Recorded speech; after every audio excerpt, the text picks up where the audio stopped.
Bonsoir, bienvenue dans ce bref tour de l'actualité nationale et internationale. Le chef de l'État, le président Alassane Ouattara, était hier à la Mecque dans le cadre de sa visite officielle en Arabie Saoudite. Il a ensuite été reçu par Cheikh Aboudrahman Soudeh, imam de la mosquée sacrée de la Mecque. L'imam principal de la Sainte Mosquée de la Mecque, directeur général des affaires des deux Saintes Mosquées, Dr Abdulrahman Ben Abdelaziz Al-Soudaïs, a au cours de cette rencontre présenté les travaux de rénovation de l'enceinte de la Sainte Mosquée de la Mecque en vue d'améliorer les conditions dans lesquelles les fidèles effectuent le Hajj. Il a remercié le chef de l'État pour avoir accepté de réduire le quota de pèlerins ivoiriens en attendant l'achèvement des travaux. L'imam principal de la Sainte Mosquée de la Mecque a prié pour le président de la République Alassane Ouattara, lui a fait des bénédictions afin qu'Allah, le miséricordieux par essence et par excellence, l'assiste au quotidien dans sa tâche de gestionnaire du pouvoir d'État.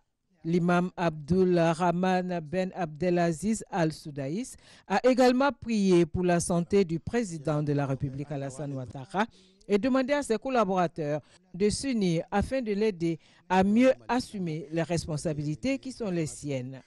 L'imam principal de la Sainte Mosquée de la Mecque a par ailleurs indiqué que le roi d'Arabie Saoudite, Abdallah Ben Abdelaziz Al Saoud, s'emploie à combattre le terrorisme dans le monde et défendre ainsi l'image de l'islam.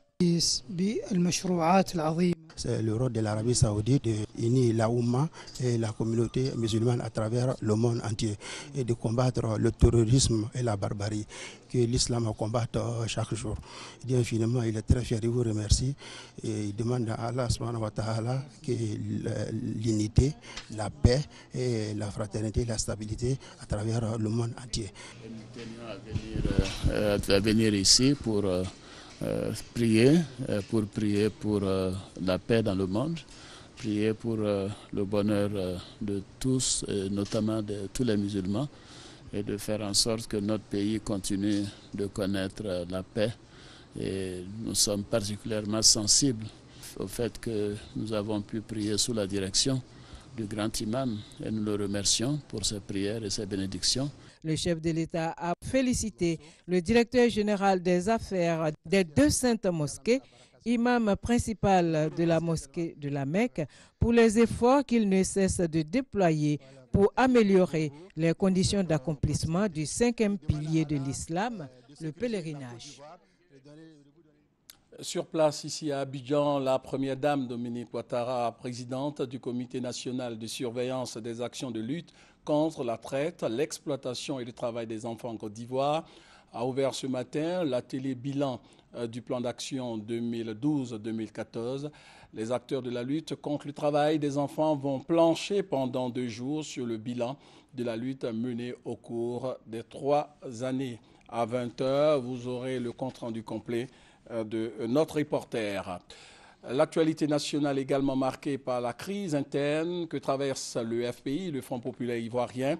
La question essentielle est de savoir si le 4e congrès ordinaire de ce parti aura lieu demain. Sébastien Dano Djedje, président du congrès, a confirmé la tenue de ce congrès prévu pour demain au cours d'une conférence de presse qu'il a animée au siège provisoire du Front populaire ivoirien.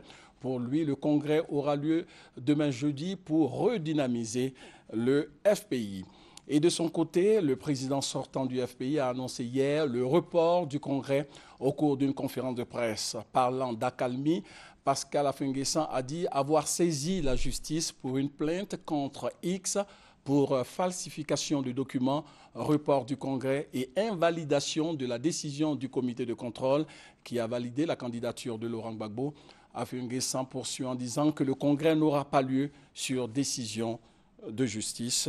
Nous reviendrons sur ces éléments au journal de 20 h. Depuis septembre 2014, le RDR, le Rassemblement des Républicains, a 20 ans d'existence dans le paysage politique ivoirien. La commémoration de cet anniversaire aura lieu le samedi 13 décembre prochain.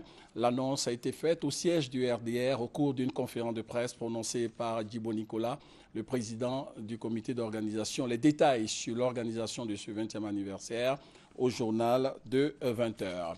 Fin de ce flash, on se retrouve donc à 20h avec, comme tous les mercredis, le rendez-vous de l'économie EcoPlus qui sera consacré au budget 2015. Bonne suite de programme sur RTI1.